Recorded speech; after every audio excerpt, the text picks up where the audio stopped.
No me veo. Estoy muy oscuro.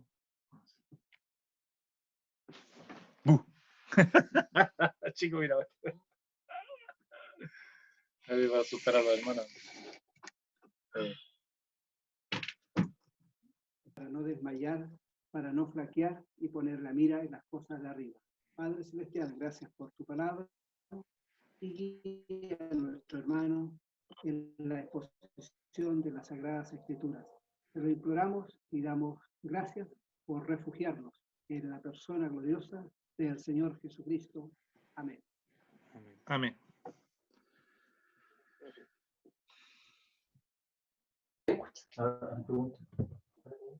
¿Se escucha bien? Sí, hermano. Ya.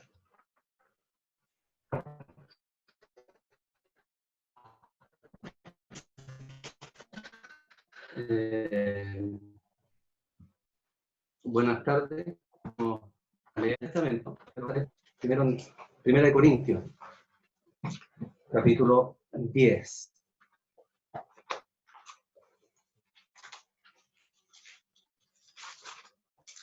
El versículo 11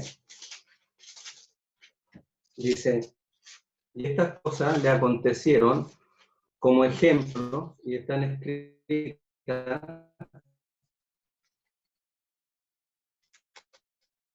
para amonestarnos a nosotros, a quienes han alcanzado los fines, mire que no caiga. Y vamos a ver en Segunda de Crónicas, capítulo 29, en el Antiguo Testamento, Segunda de Crónicas,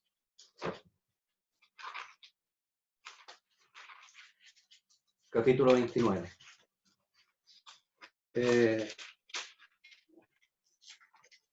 Creo que en esta reunión no vamos a alcanzar, porque ya me conocen, ya, pero no creo que vamos a alcanzar, ¿cierto?, a dar la idea total de lo que el Señor me ha ido ayudando, ¿cierto?, a tener en mente en estos momentos.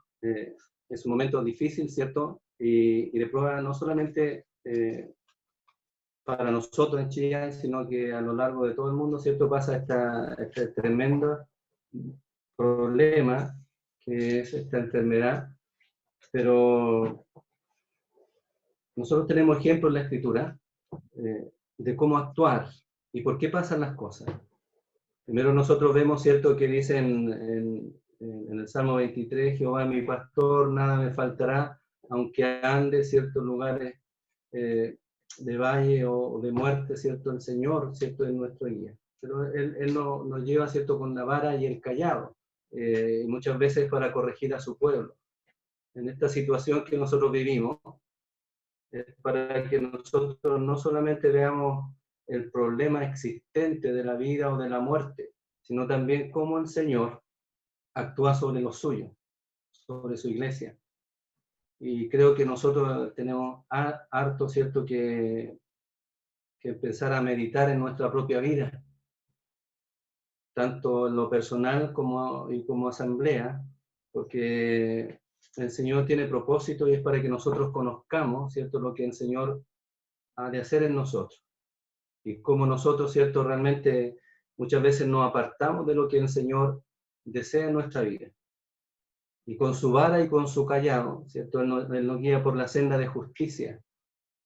Y el Señor nos tiene, ¿cierto?, en una especie de aislados, cada uno en su casa en particular, sobre todo meditando, y el Señor nos ha juntado, ¿cierto?, en nuestras propias casas, primero porque tal vez teníamos olvidado, no en todo, ¿cierto?, porque yo sé que hay hermanos que hacen, ¿cierto?, su culto en su casa y la oración en su casa, pero nosotros muchas veces nos olvidamos, ¿cierto?, de vivir la vida en nuestra propia casa como hombres de Dios. Y el Señor nos encierra para probar nuestro corazón.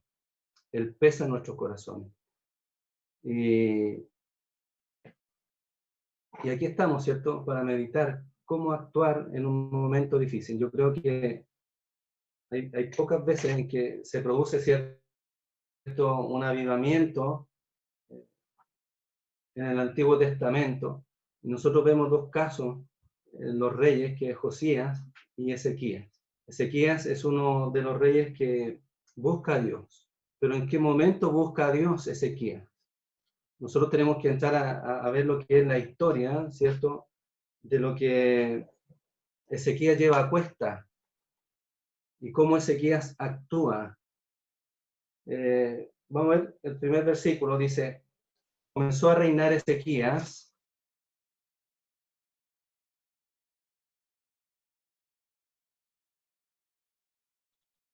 siendo de 25 años y reinó en nombre de su madre e hizo lo recto ante los ojos de Jehová conforme a todas las cosas que había hecho David su padre. Comienza así el reinado de Ezequías, pero su padre anterior, o quien le precedió, era Acaz. Y todos los reyes que están antes que Ezequías hicieron lo malo ante los ojos de Jehová. Ezequías vive en un periodo de tiempo muy difícil, tal vez semejante al nuestro. Su enemigo no era un pequeño virus, sino todo lo que le rodeaba, ¿cierto?, en su alrededor, y cómo, ¿cierto?, él salió adelante. Es un lugar difícil el que está él, es un hombre que nos da mucho ejemplo a nosotros. Ezequías, ¿cierto?, está reinando y dice que reina 29 años. ¿Y cuál era su entorno político? ¿Cuál era su vida, ¿cierto?, y su situación? Él está en el periodo en que Israel ha sido deportado. Y hay un gran enemigo de Israel, y no solamente de Israel, sino de todas las naciones que estaban alrededor de Israel, sino que era todos aquellos que estaban, ¿cierto?, en aquella región. Israel siempre se ha caracterizado por ser el pasaje, ¿cierto?, el país por donde pasan siempre las guerras. El imperio que prevalecía en ese entonces era Asiria. Asiria era un país o un imperio que no se nombra, ¿cierto?, porque Babilonia es el que la lleva, ¿cierto?, después de Daniel, el que marca el imperio de los gentiles, el tiempo de los gentiles. Pero Asiria era un país mucho más grande, un imperio grande, que incluso sometió a Babilonia y sometía a las naciones de alrededor. Israel había caído bajo el imperio de Asiria, y Asiria era el mal de todos los males y mostraba todo el mal del ser humano. Por lo que cuentan los historiadores, Asiria cuando conquistaba, ¿cierto?, una nación, era tremendamente perversa con aquella nación. Todos aquellos que eran sus soldados, ¿cierto?, que eran gente muy fuerte, elegidos, ¿cierto? Toda la historia cuenta de cómo la nación de Asiria prevalecía la gente fuerte, que eran sus soldados. Y todos los soldados que tenía Asiria, la ganancia que ellos tenían eran las naciones. Ellos despojaban a una nación y la sometían a fuerza. El pago que tenían los soldados de Asiria era todo lo que ellos recibieran del botín se repartía entre ellos, pero cada uno tenía en especial un pago, y el pago era el que llevaba o juntaba más cabeza de sus enemigos, por cada cabeza. Sí, se destacaban, ¿cierto?, aquellos que eran enemigos de Asiria, y se mostraba toda la maldad del hombre. Toda la maldad del hombre, ¿cierto? Entonces Ezequías está viviendo, ¿cierto?, en un periodo tremendamente difícil. Su vecino cercano y su hermano cercano había sido tomado por Asiria, ¿ya? Y él está reinando después de que muchos reyes habían hecho lo malo delante de Jehová. Es una situación difícil para él, muy parecida a la de nosotros. No solamente nosotros vamos a enfrentar, ¿cierto?, lo que es esta epidemia, sino que vamos a ver la dureza del hombre y el mal del hombre, el rechazo del hombre a aquellos que están enfermos. y todas aquellas cosas, ¿cierto?, que muestran el hombre interior totalmente malo y perverso. Ezequiel vive en un tiempo totalmente difícil. Es un tiempo difícil, es un tiempo en que él tiene que vivir y saber llevar a cabo lo que él se le ha puesto en su mano, el reinado de Israel. Llevar, ¿cierto?, el linaje de David a buen puerto, ser ocupado por Dios. Y nosotros, ¿cierto?, tenemos este mismo privilegio de llevar, ¿cierto?, la buena nueva del Rey de Reyes, que es el Señor Jesucristo. Dice que comenzó a reinar Ezequías en este periodo. Y Ezequías, el nombre de Ezequías es Jehová fortaleció. Ese es su nombre, ¿cierto? Ezequías, su nombre lo dice todo. O sea, toda la fuerza viene de Dios. En este periodo difícil, toda nuestra fuerza proviene de Dios. Toda nuestra grandeza proviene de Dios. Dios es el que fortalece al débil. Y luego dice, Ezequías, siendo de 25 años, reinó 29 años en Jerusalén. El nombre de su madre fue Abías. Nuevamente, la escritura nos da un atisbo, ¿cierto?, de esta familia. No se nombra, ¿cierto?, su padre, se nombra su madre. Y el nombre de su madre, Abías, es Jehová es Padre. Realmente este nombre de la madre de Ezequías es realmente glorioso en un tiempo, ¿cierto?, donde nosotros necesitamos el refugio de Dios. Y no hay mayor refugio que el nombre de nuestro Dios, cuando nosotros le conocemos por Padre. Y dice que Dios nos ha dado el espíritu de adopción por el cual clamamos Abba Padre. El Señor ha quitado nuestro temor, como dice Romanos, ¿cierto? Ha sacado nuestro temor fuera y nosotros podemos recurrir a nuestro Dios en el nombre de nuestro Señor Jesucristo, sabiendo que Él es nuestro Padre. Y el Espíritu, ¿cierto?, da testimonio a nuestro espíritu de que somos hijos de Dios. Y por eso debemos acercarnos a Él como nuestro Padre. Y el nombre, ¿cierto?, de la madre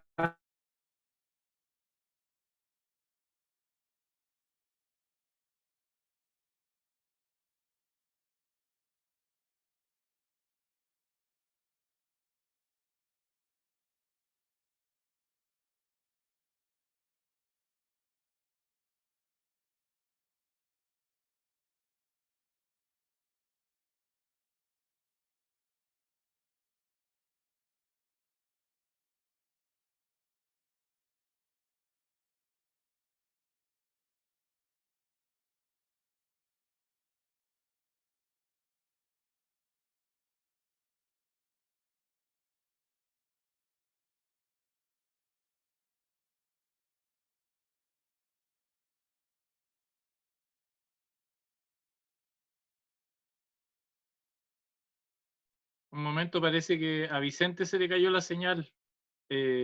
Voy a tratar de conectarlo por WhatsApp, pero en un poquito.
¿Ahora sí?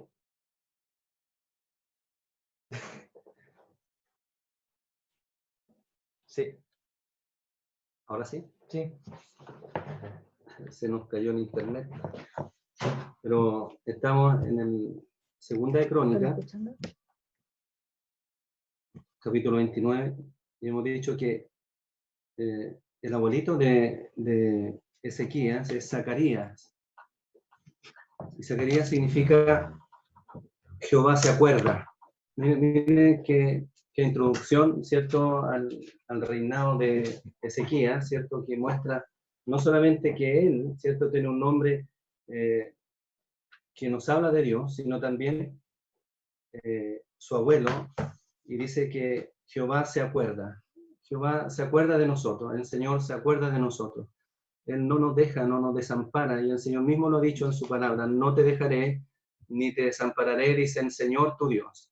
Esa es nuestra confianza, que nosotros somos tal vez el grupo pequeño, el remanente, en una situación difícil, en un lugar difícil, con un problema difícil, pero Dios está con nosotros.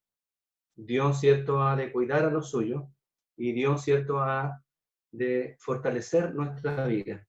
En estos momentos en que nosotros vivimos un poco complicados, ¿cierto?, Dios está actuando en nuestra vida. Y nosotros debemos dar la gloria a Dios, ¿cierto?, por lo que está haciendo en nuestra vida. Él nos ha impedido reunirnos, y Él, ¿cierto?, ha actuado en nosotros. Yo no sé si realmente Dios nos muestra en nuestra propia asamblea lo que nosotros debemos ser. Dios, ¿cierto?, está haciendo todo esto con un propósito el cual nosotros debemos entender. Nosotros debemos vivir, ¿cierto?, para su gloria y su honra en un momento difícil. Y luego comienza de inmediato, ¿cierto?, a hablar en el versículo 3 acerca del avivamiento que Ezequías tiene. Y vemos, ¿cierto?, un ambiente totalmente hostil, un lugar o una región que es Israel, totalmente difícil, pero Ezequías, ¿cierto?, ha de hacer una reforma. Y luego dice: en el primer año de su reinado, en el mes primero, abrió las puertas de la casa de Jehová y las reparó, o las embelleció.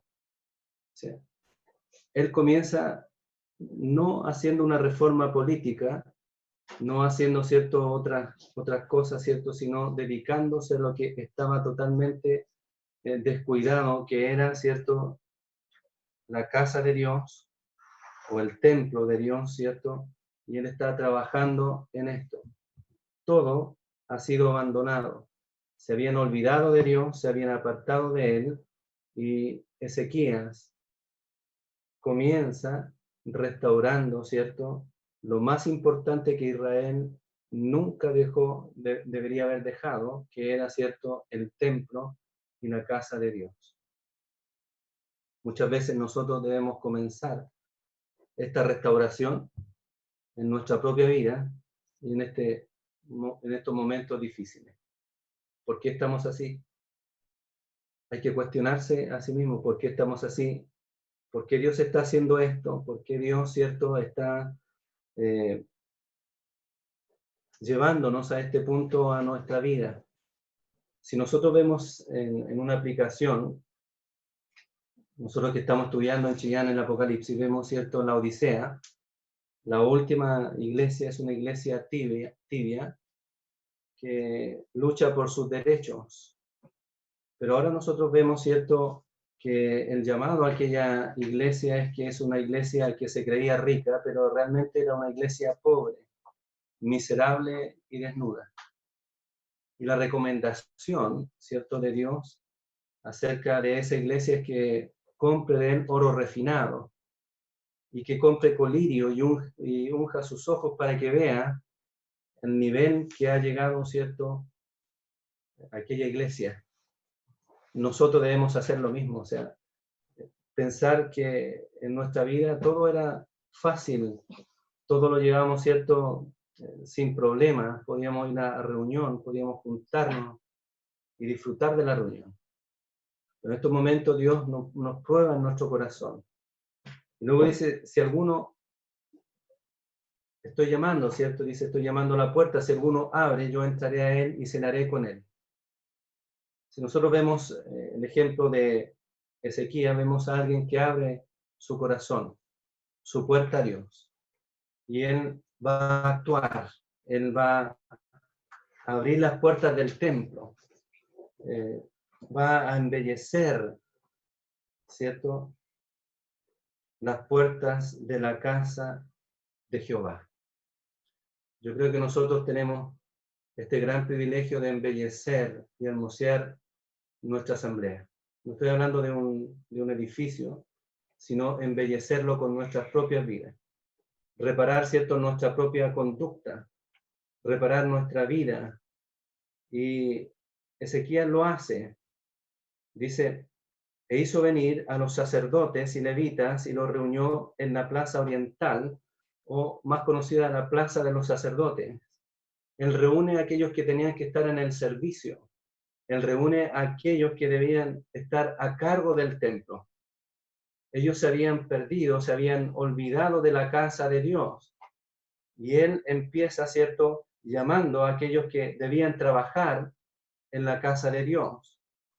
Parece que habían abandonado el servicio de sacerdocio y el servicio de los levitas, que era servir en la casa de Dios. Nosotros, volvemos a decirlo, muchas veces vivimos una vida cómoda y abandonamos el servicio que Dios nos ha dado. Abandonamos el servicio de sacerdocio. Dice que el Señor, en Primera de Pedro, que nos hizo un reino de sacerdotes para que anunciemos la virtud de aquel que nos llamó de las tinieblas a la luz. O sea, hemos abandonado el servicio del sacerdocio, hemos abandonado, ¿cierto?, el trabajo, el vivir para Dios y anunciar el mensaje de Dios. Y luego dice, están los levitas también, que nos hablan del servicio. Muchas veces cuando nos reunimos, ¿cierto?, el servicio se abandona en nuestra asamblea. Nadie quiere trabajar en la casa de Dios, nadie quiere colaborar en la casa de Dios. Abandonamos nuestros propios dones, ¿ya?, por la situación tal vez un poco más tranquila, porque creemos que venir solamente a reunión basta y sobra. Pero ahora nosotros vemos, ¿cierto?, que por esta lejanía que tenemos de no congregarnos, deseamos, ¿cierto?, trabajar en la casa de Dios. Y Dios tiene que hacer esto para que nosotros amemos ese servicio. Volvamos, ¿cierto?, a trabajar en la casa de Dios. No abandonemos lo que Dios nos ha dado. El sacerdocio, en que Dios nos llamó, no solamente que habla de nuestro testificar acerca de Dios, sino también de la adoración. El sacerdote estaba dedicado a adorar a Dios. No abandonemos ese servicio. Restauremos, ¿cierto?, nuestra vida. Embellezcamos, ¿cierto?, la casa, las puertas de la casa de Jehová. El versículo 5 dijo, y les dijo, aquí está, ¿cierto?, lo que Ezequías, ¿cierto?, con su deseo de volverse a Dios, dice, oídme, levitas, santificaos ahora y santificad la casa de Jehová, el Dios de nuestros padres, y sacad del santuario la inmundicia. Cada uno aquí debe ser probado. La Biblia enseña, ¿cierto? Nosotros lo hacemos, ¿cierto?, aplicando a lo que es el Nuevo Testamento, pero la Biblia nos enseña que nosotros somos servidores de Dios y que debemos apartar nuestro servicio para Dios. Debemos santificar la casa de Dios. La palabra de Dios también nos enseña, dice que conviene que el juicio comience por la casa de Dios. Y Dios nos ha de juzgar. Y nosotros debemos santificarnos para vivir una vida que agrada a Dios. Dice que todo aquel que ama la venida del Señor se purifica a sí mismo, es decir, se santifica a sí mismo. El deseo que nosotros debemos tener del Señor debe ser mucho más amplio. debe ser un deseo para que nosotros, ¿cierto?, nos podamos santificar cada día más, vivir en la comunión con Dios, que esto, ¿cierto?, no sea excusa de no hacerlo. Dios está probando a su iglesia, Dios está probando a los suyos. Y así como en este tiempo, nosotros debemos hacer un llamado a los levitas, es decir, a aquellos que sirven, ¿ya?, para santificarnos y santificar la casa de Dios. Dice, en Timoteo dice que nosotros debemos tener y saber cómo conducirnos en la casa de Dios, que es columna y baluarte de la verdad. Debemos vivir para la gloria de Dios y debemos santificarnos. Luego, en la Escritura dice, porque nuestros padres se han rebelado y han hecho lo malo ante los ojos de Jehová nuestro Dios, porque le dejaron y apartaron su rostro del tabernáculo de Jehová y volvieron las espaldas. Qué tremenda escena, ¿cierto?, es esta. Ellos han abandonado a Dios, se han olvidado de Él, se han alejado totalmente de Él. Tal vez sea nuestra propia vida, nuestra propia conducta. Nosotros no debemos olvidarnos de Dios ni dar vuelta, ¿cierto?, en las espaldas a lo que Él desea. Nosotros sabemos por la Escritura, como dice también en Juan, capítulo 15, que nosotros somos los pámpanos. Todo pámpano que en mí, ¿cierto?, no permanece, no lleva fruto. Nosotros debemos permanecer en Dios. Debemos permanecer en Él, confiar plenamente en Él, que Él está haciendo sus propósitos en el día de hoy. Y que nosotros debemos volvernos hacia Él con todo nuestro corazón. No solamente es un llamado, ¿cierto?, a aquellos que no son del Señor, a testificarle a ellos, sino también a probar nuestra propia vida, a probarnos cada uno de nosotros. Los padres han dejado a Dios, se han olvidado, han dado vuelta a la espalda. Dice, y aún cerraron las puertas del pórtico y apartaron las lámparas. No quemaron incienso, es decir, no adoraron, ni sacrificaron holocaustos, es decir, que no había en aquel lugar el servicio voluntario hacia Dios. No había en aquel momento, ¿cierto? Se habían apartado totalmente de Dios. No había holocausto, es decir, no había sacrificio voluntario hacia Dios. Todo Vicente, eso debe llamar, ¿cierto?, la atención a nuestra vida. Vicente, un poquito, hermano, quedan 2 minutos, pero los que puedan se vuelven a conectar. Lo más probable es que a mí se me va a cortar la reunión y yo voy a volver a entrar, ¿ya? En el mismo código. Siga nomás.